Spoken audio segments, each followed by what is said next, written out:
Are you ladies excited about equality? Yeah, no, fuck it. I agree. It's like, what equality? Also, I think we kind of messed this thing up.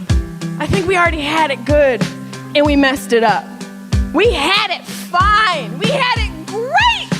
20s, 30s, 40s, 50s. We didn't have to do shit. We just had to stay home, put on an apron, make a meatloaf, but no. One of you bitches wanted to vote. Now look where the fuck we are. So a woman, she deserves equal rights. Stay home. Fuck the neighbor. There's your equal rights, Doris. Figure it out. Jessimae Peluso is on the Adam Carolla Show. Live dates, you can go to jessimae.com for all those. Joe's got the news, but first there's a picture of the inside of my bar that we got from the internet that's going to be on our monitor inside of our own studio that we can look at and enjoy. You should build this. Or we don't have pictures from the internet. Okay, so you can find pictures on the internet and put them on the monitor, right? So that's what we'll do. All right, this is it's all kind of, there'll be other shots from the other angle. So this is looking back at the door. See, this is a good example of another shot from another perspective. And Joe can marvel at the door that I built. It's like Cheers. And I also built the booth.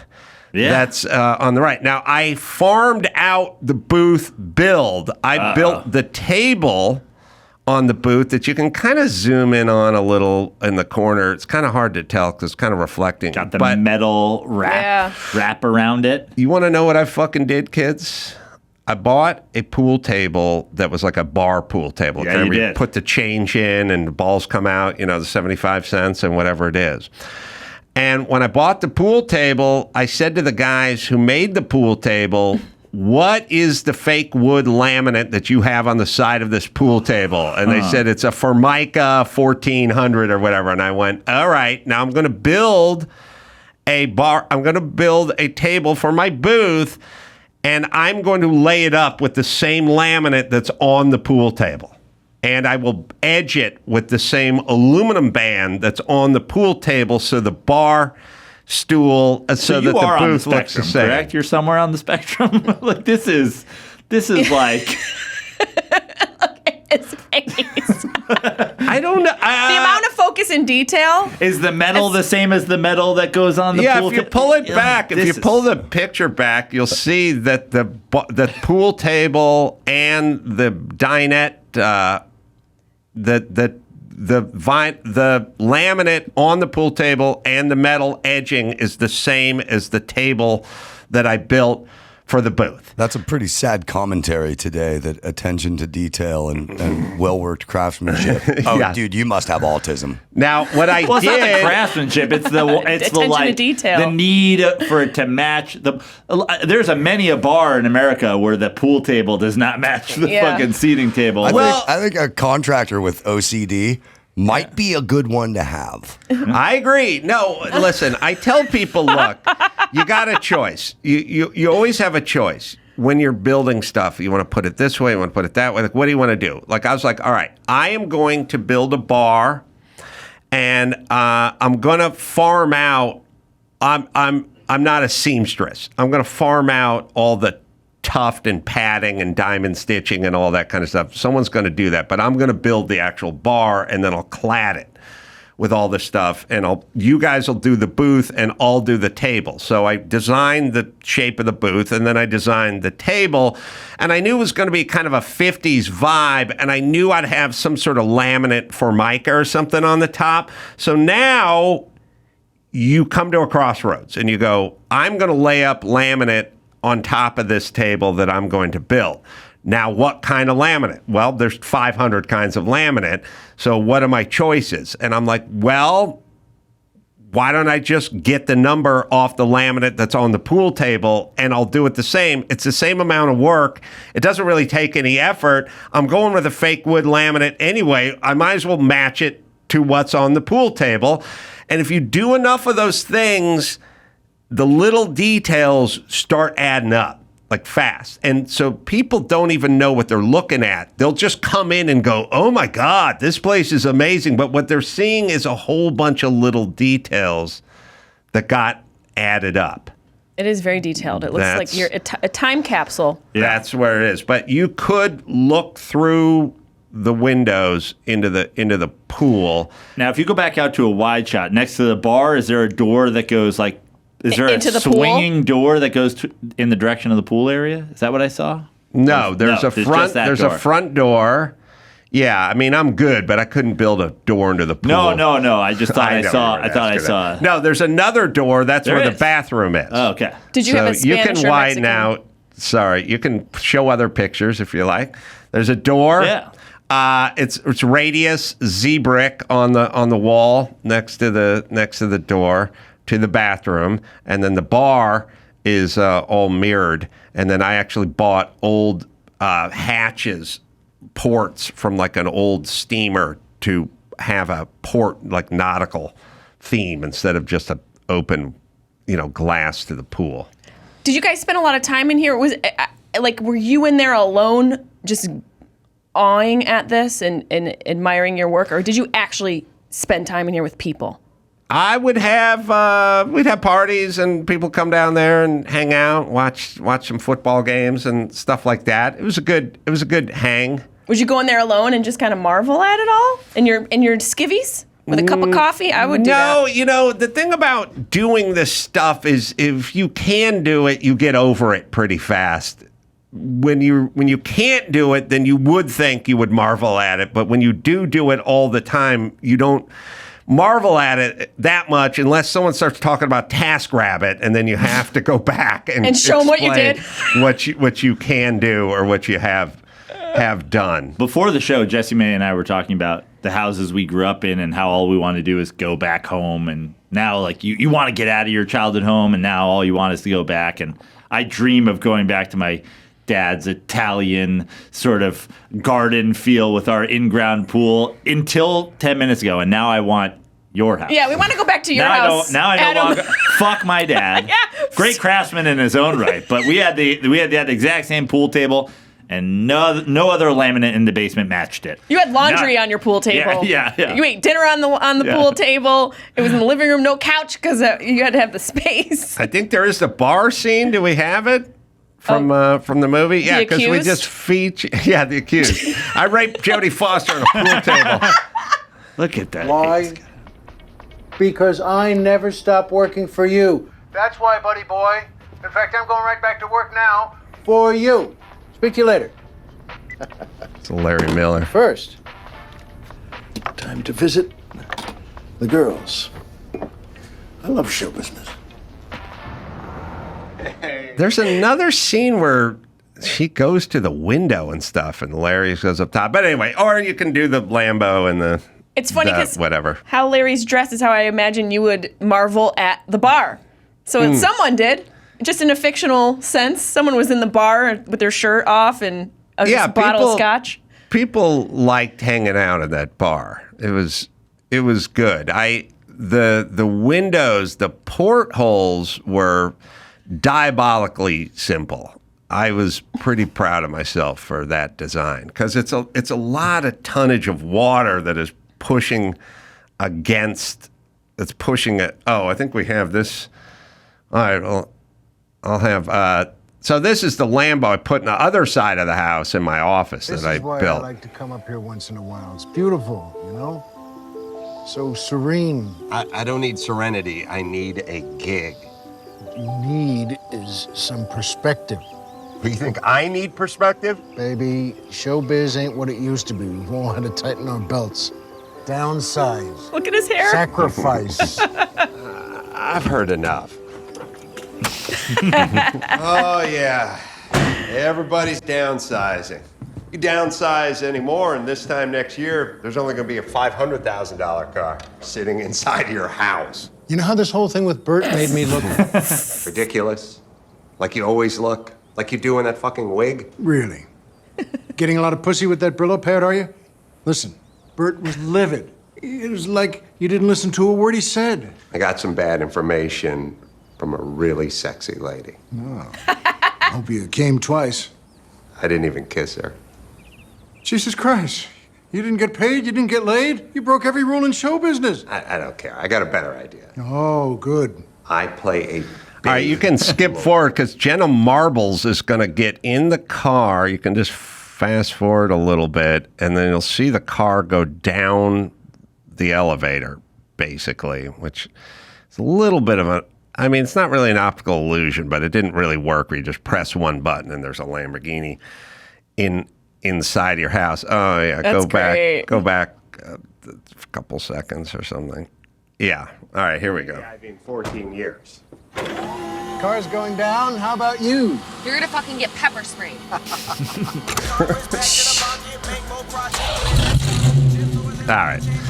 All right. So I can build shit. I didn't use an engineer or a designer or anything for any of it. The window. So the whole key to everything is anybody could contract out and pay $100,000 and get a window that could withstand 200 tons of water and pay a shitload of money for it and have it all engineered and everything. I was like, I'm going to do this. I'll figure it out myself. What I did is I went to the inside of the pool when the pool was drained. I had a concrete coring company with a big round coring bit, 14 inches. And he went into the side of the pool, the cement, like 3 inches. And I said, now stop. And he pulled it out. And I said, now put a 12-inch core bit on there, and he put the 12-inch and he went all the way through. Then I chipped off the remainder. He went in 3 inches with the 14, but the hole was only 12, and it made a shelf. And then I ordered quadruple thick, like ballistic glass that was 14 inches, and I pushed it in there, and all it did was hit the shelf so that the water pressure would just keep the glass pinned where it was. I mean, I siliconed the shit out of it and everything, but it couldn't go through because the hole was 12 inches and the glass was 14. That's what was diabolical. Didn't cost anything. Was easy to do. Never failed. Well, you keep that in your box for when you build your underground pool bar, Joe Praino. Yeah, we have the Details. TaskRabbit guy come by. Let a pro do it. Hopefully, your career will have dwindled by then, and you'll be on TaskRabbit, I'll be. Oh, He'll buy TaskRabbit. You know, How mad your girlfriend will be when I hire you off TaskRabbit. that should be a commercial. That's actually a great collab. We need to call them. You should show up. I do. I always know there's, if the fucking wheels come off the wagon, I got $28 an hour waiting for me in one of those jobs if I just have to. I think you'd So enjoy it's it there. a little bit. I would. I'd be fine with it. I mean, that's what I did. I used to. I mean, there wasn't a TaskRabbit, but I'd just go to people's houses and build them shit. That was my job. That's a pretty big fallback to have. Most of us in the comedy industry have bartending. So we're going to be working at your bar if all else fails. Yeah, but you end up making more money bartending than you do, swinging a hammer anyway. So That's true. You're not wrong. You're not wrong. No, always bothered me. I had a Everything's gonna roommate work out who fine. Fucking was a bartender. Always had more money than me. Cash. No fucking skill. All right, what do you got in the news department, Joe? Well, Adam, I feel like after hearing all that, if you needed to get rid of a dead bear carcass, you'd have a pretty good fucking plan. I would. Unlike your buddy Robert F. Kennedy Jr., who is now copping to a viral mystery that once had New Yorkers baffled. He admitted he dumped a dead bear carcass into Central Park and tossed a bike on top of it as a joke. The independent candidate for president posted a video to his official X account Sunday describing the incident, seemingly to get ahead of a story soon to be published by The New Yorker. And we've got his video. He didn't kill the bear. He found it, right? With bare hands. What's Roseanne showing? Oh. That's a weird audio. Is that Roseanne? Yeah. Pulled over and I picked up the bear and put him in the back. All right, there's too much. The audio's too fucked up. Stand by. All right. The Just find a picture of it's my bar. only would you? slightly different than his voice. Yeah, I mean, that is his voice. Everyone thought it was an audio glitch. Somebody hit a bear, and he collected the bear. He collected the bear, correct. After a day of falconing, which went longer than expected. They always do. They never come back on time. Falconing? Yes. Good start there. You think everyone just knows what falconing is? A woman in front of him claims... he was a falconer. Oh, that's right. He's got pet falcons. Yeah. That's normal. Okay, sorry. Go ahead. A woman hit a bear in front of him and killed the bear cub. Kennedy, not one to waste good meat, says he grabbed the cub and tossed it in his car, an action he says is allowed under New York state law. After the day of falconing, he went home to Westchester, but had dinner in NYC with friends instead of heading directly to home to refrigerate the bear. The dinner also went long. This guy's just can't keep a schedule. No, he can't. And had to catch a flight, but he didn't want to leave the bear inside his car. Instead of calling someone to come pick up the car with the bear in it, he and his dinner companions thought it would be funny to take the bear and put it in Central Park with an old bicycle on top of it. I'm fine with all of this so far. I have no problem with it. It's intense. He didn't shoot the bear. Nope. He didn't hit the bear. He just collected the roadkill of the bear. And I like the idea that he was going to eat the bear meat, But he also has a sense of humor as well. And I heard the joke was people were getting hit by cyclists. So he explained a series of pedestrians had been hit and killed by bicyclists in the park, and he and his admittedly drunken companions thought whoever found the bear would find it amusing. Yeah. So he was staging a... But why did it take him 41 years to blow the lid off of this thing? Well, because the New Yorker was going to blow the lid off. A story was being put together by the New Yorker, and they were going to blow the top on it and say that this happened, and he decided that he was going to get out in front of it. And that's why he explained it to Roseanne on video. That's such a dig, such a deep dig. What a weird story. Yeah. It sounds not normal, but I'm glad it wasn't like a hate crime against a gay guy. The thing about, the bears, the thing about the stories when you do one of these, oppositional research things, you want footage of your guy slapping a baby or Doug Emhoff, impregnating the nanny or something. You want some stuff where you could go, oh, that's a bad guy, or that guy cheated on his whatever when he tried to pass the bar. He tried to get another guy to take the test for him or something. The whole bear story is a complete lateral move. I don't think any differently of him or anybody else with I found a dead bear. Yeah. I don't know. It's not going to pull a vote one way or the other direction. Makes it more interesting. Might make me vote for him. I wasn't going to vote for him till this. Yeah. I like it. All right. It's mystical. He's flying falcons, he's eating bears. Is this guy even in this time frame? Is he in Middle Earth? He's a wizard. He's a wizard. We need a wizard. Shit. Does he wear a cloak and disappear? Since you just brought it up, we'll move this to the top of the pile. Kamala Harris's husband, Doug Emhoff, admits to cheating on his first wife after a bombshell report he impregnated a nanny. Another one trying to get out in front of their opposition research. Oh, is he getting out front of it? Yeah. The second gentleman reportedly strayed from then-wife Kirsten over a decade and a half ago with blonde nanny Najin Naylor. Oh, you can't have the blonde nanny. Come on. That's definitely who taught at a private school attended by their two kids. Naylor did not keep the baby. A close friend with direct knowledge of the affair and pregnancy told the Daily Mail. It's unclear what exactly the friend meant. Bob Kennedy took it. I think we know. Threw it in the back of a station wagon and dropped it off at the park. Hours after the outlet's report, Emhoff admitted having an affair in a statement to CNN that didn't name Naylor or address her alleged pregnancy. You know what they never do when they come clean on the affair? They just go, yes, I regret it. I had an affair with the nanny or the whatever. But they never go, my wife was such a bitch. Yeah. I think a lot of people have a problem with that, but it would help. Do you think that's the reason all the time? I mean, you guys can be assholes. I'm saying throw it in there, though. You know what I mean? Throw it in the hat? She was a shrew. She was fucking dry as the Gobi Desert. Or it would be better if he was like, I was neglectful and I was a narcissistic asshole, so that's what I did. And my wife was a bitch. She was super frigid. I mean, look at the forehead on the across the board foreheads on the top. A lot left of forehead. Yeah, a lot of glare. Did he? So he admitted it. He admitted it. Yeah, during my first marriage, Kirsten and I went through some tough times on account of my actions. I took responsibility, and in the years since, we worked through things as a family and have come out stronger on the other side. Where's Dawson? You can find a clip. Somebody tweeted it to me over the weekend about this guy talking about toxic masculinity. Fuck, I hate any douche dude who talks about toxic masculinity. So I had no thoughts about him, but then I heard him talking about toxic masculinity. Now I can suck my masculine cock because I fucking hate this pussy. That is pretty toxic. Mm-hmm. All right. Pretty toxic response.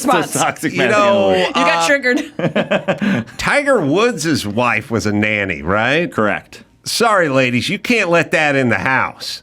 That's on you. There should be a service where they only employ whatever ugly means to people, ugly nannies, unattractive nannies. And we call it 5 and below. It's all we will not let a 6 into your fucking home. It's all 5. It's called the Unaffair Association. And below. Yeah. No affairs. You mean you take a look at, oh God, what was Tiger Woods' Nora. Elaine, whatever. Yeah. You take a look she was somebody else's nanny, too. Yeah. I'm just saying, the 19-year-old version of her fucking sleeping in the spare guest bedroom every night. No, that's on the woman. Should have never let her in the house. It's not, it seems like a tricky move, but maybe you guys could just keep it in the pants and show some restraint. We could with the 5 and below.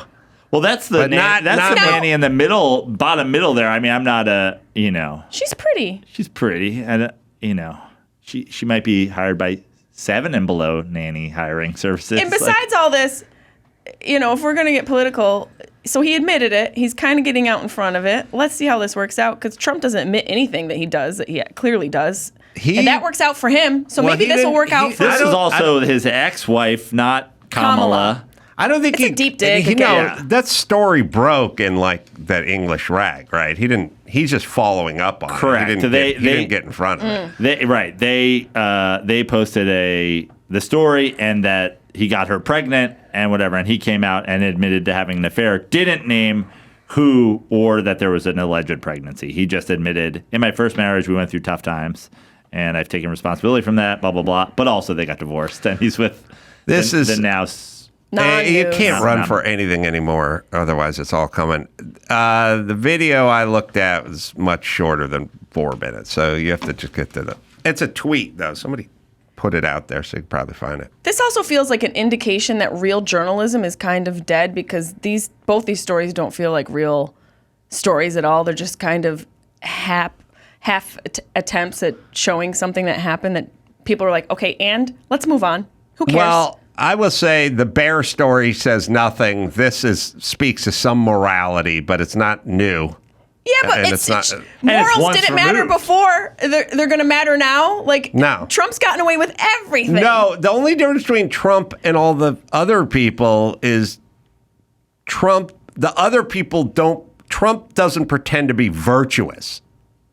Right, but he also doesn't go, I did that. He just circumvents but he's everything. Trump. Like what I'm saying is we know he's a piece of Biden's a piece of shit who doesn't run as a piece of shit. He runs as a uniter who's going to bring the country back together and then just agitates black people the entire time. Trump is a blowhard. We know who they are. I'm just saying I don't mind the douchebags and the blowhards. I mind the peace and love people who are fucking douchebags and blowhards behind the closed doors. That's I think they all need to be thrown out and redone a little bit, but...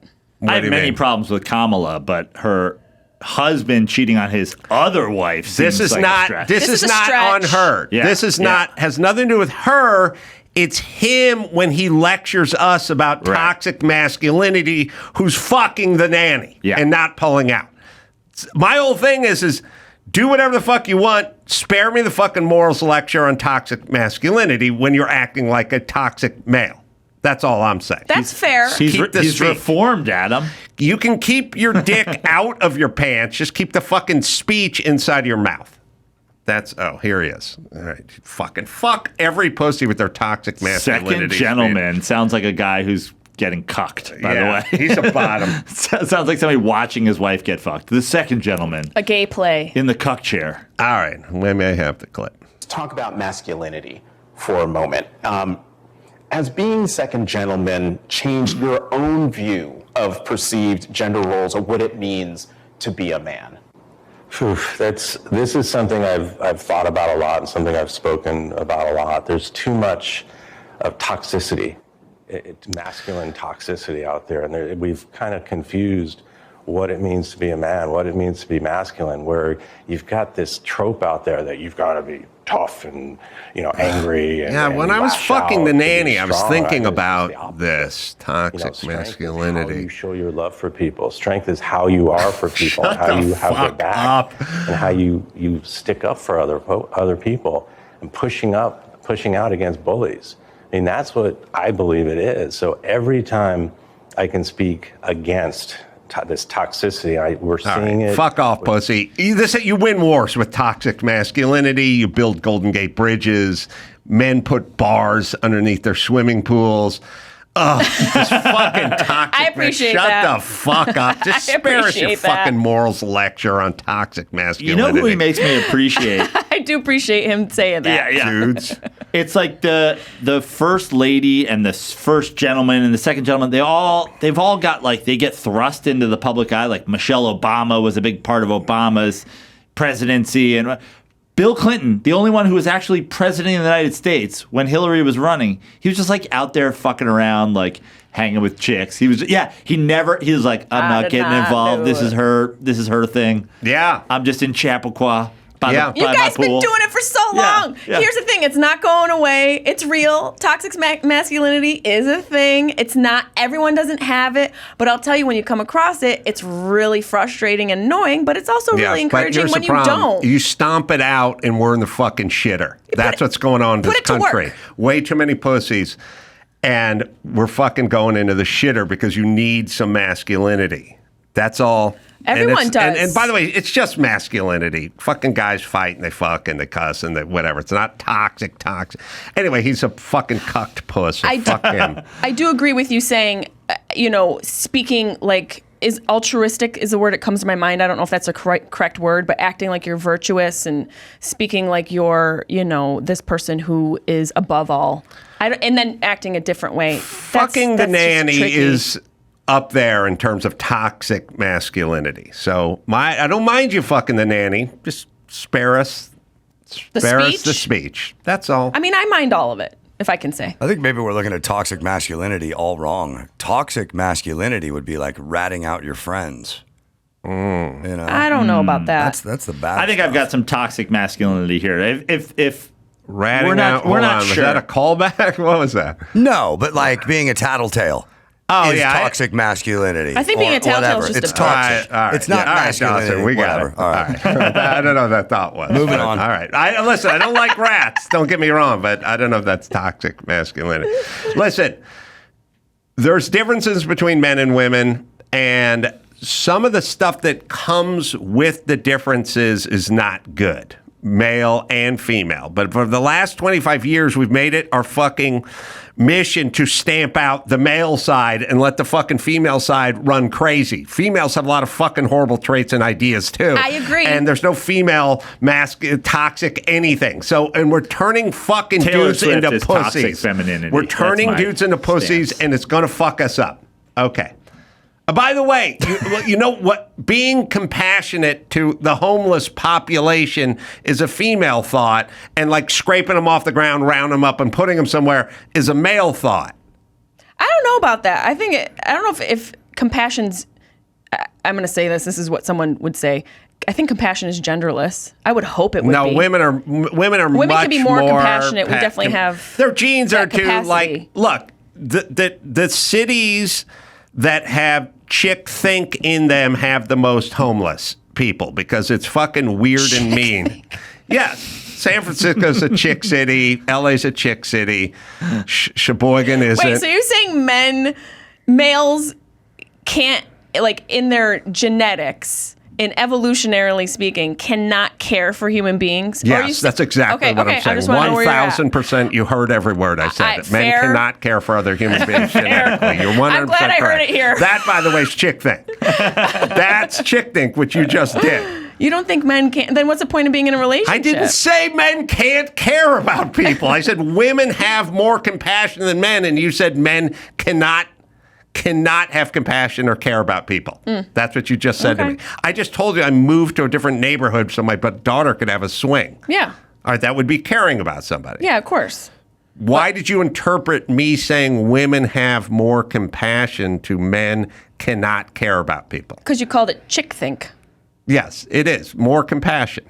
Okay. Yes. And so I just was wondering if there's if the equivalent of male think is no compassion. No. Okay. They have some compassion, but with a sort of practicality to it. That makes sense. That is like these people are junkies and they're homeless and we can't let them sleep in the park. But there's also women who feel like they want to get them off the streets as well. Yes. Because I live in Venice. All women want to get them off the streets as well.